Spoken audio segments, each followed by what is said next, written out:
What's up, guys? I'm Josh Pate. That's Steve Wiltfong. Believe it or not, even with that beautiful November stash adorning his face, the weekly Wiltfong Whiparound still here in equally as much glory. Steve, as much as there are several different traditions that go on in November, last night on Late Cake, I said it's no trophy November because a lot of people start celebrating this time of year. And in your world, it's the same deal. You start getting some commitments, you start getting some verbals, you start hearing leanings, and so is a silent, but yet you got to get to the finish line.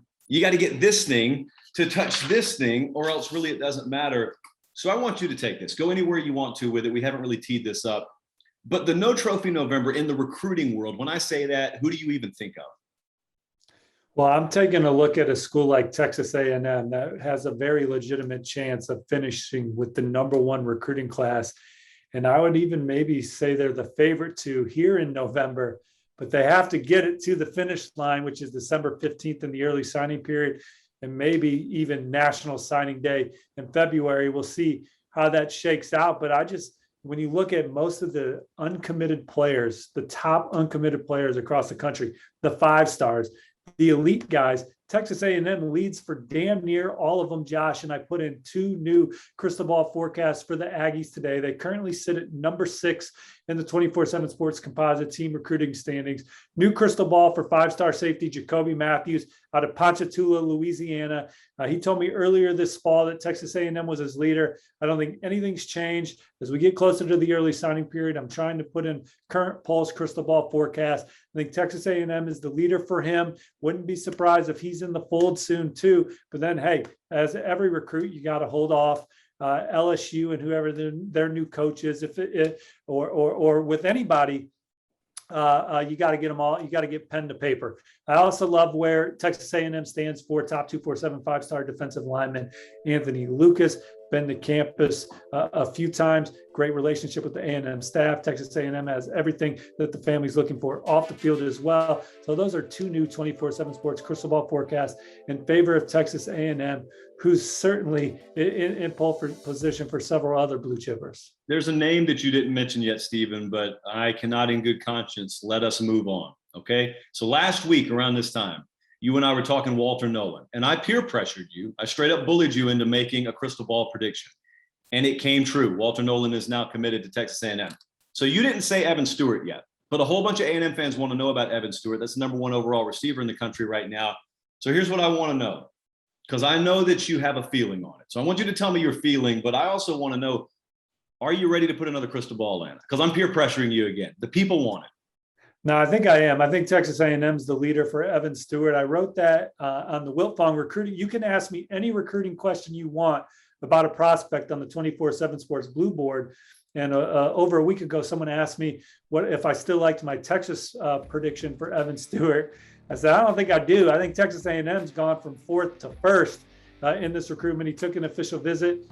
He took his official visit to campus October 22nd. I think they really surged there. Returned again this past weekend. I think his mom loves A&M. I think he loves A&M. I think he loves the trajectory of the program. And so I think that Texas A&M is the leader for Evan Stewart. But hey, we know that Texas has once led in this recruitment. Early on, he was committed, decommits.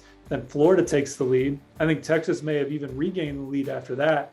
I think the Aggies lead right now, and I think it's theirs to lose. That's what a source said. It's Texas A&M's to lose for Evan Stewart. So I think that they lead there. And some other guys that I think that they continue to lead for is 5-star defensive lineman Shamar Stewart from South Florida. I had been thinking that Georgia was the competition for Shamar Stewart, but I'm back to thinking it's Miami. I've had a crystal ball on Miami before in this one, but now it's with A&M. I think A&M is the current leader.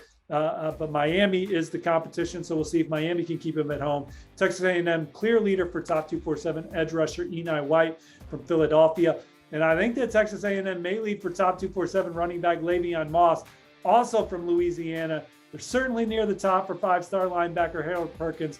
They're swinging at Cam Dewberry. They're trying to flip Kelvin Banks. So is Texas, an Oregon commit from the Lone Star State. So A&M, very realistic shot at #1, Josh, as we've said the last couple of weeks, but they got to get it from November to December. And you know Alabama and Georgia are going to do everything they can to finish #1 as well.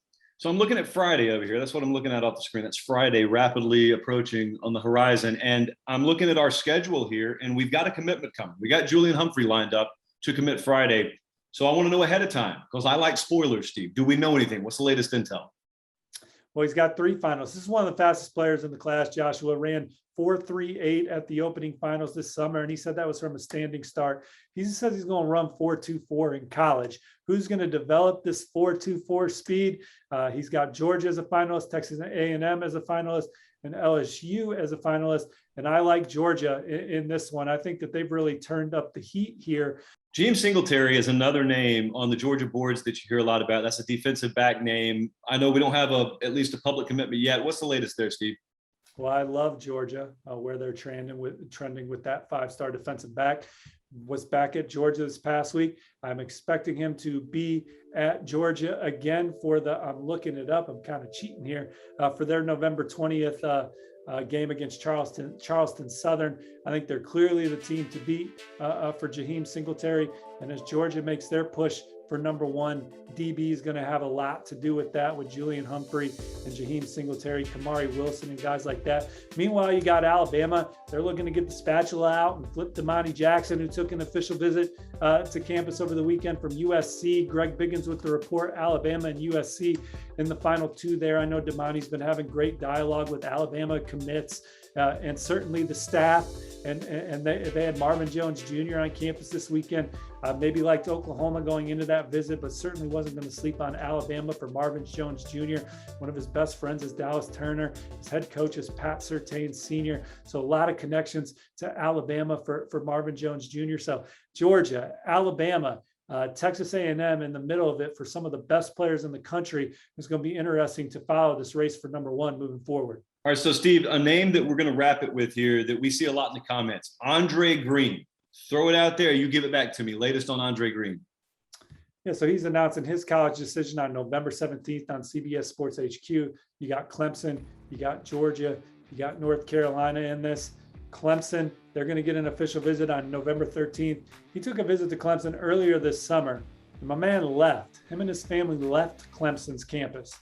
And they were on their way back to Virginia. And the Clemson commits hit Andre up and say, hey, we're over at Coach Sweeney's house. You got to come back. You got to come hang out with us. So the family turns around, comes back, spends like 4 more hours hanging out at Coach Sweeney's house, hanging out with those commits. He loves Clemson, loves the coaching staff there, loves the commits. Georgia, they need a wideout. They need another major wideout in this class. If they're a program, that's one of the pieces that they're really looking to hit big on as they try and, continue to compete for those crystal balls. They want a difference maker at wide receiver. So I know they're all in on Andre Green Jr. and coming hard here on the stretch run. He took his official in June. But I like North Carolina, Josh. I think that they're the ones to beat right now. I think it's theirs to lose. They got to hold off Clemson. They got to hold off Georgia. But he took his official to North Carolina in June. He's been back. Loves the Tar Heels, loves Coach Lonnie Galloway. I think no programs recruited him better, more consistently than North Carolina. North Carolina just got a massive win against Wake Forest over the weekend. The offense is prolific. I think their quarterback room is off the charts, and I think that Andre Green and his family think that too. So I like North Carolina for him right now. As the Tar Heels, and maybe they can sneak into the top 10 here, Josh. They're sitting at number 10 right now. I'm talking about at the end. They have the number 1 class in the ACC. They've had 2 top 20 classes in a row coming into this cycle, but this could be Mac Brown and company's best work yet. Ton going on. It will only increase in volume. Keep it locked on 247sports.com for all the latest. He is Steve Wiltfong. Steve, and I will see you next week, sir. Hey, guys, make sure you're getting yourselves checked this month or getting in position to get yourself checked and staying healthy for everybody.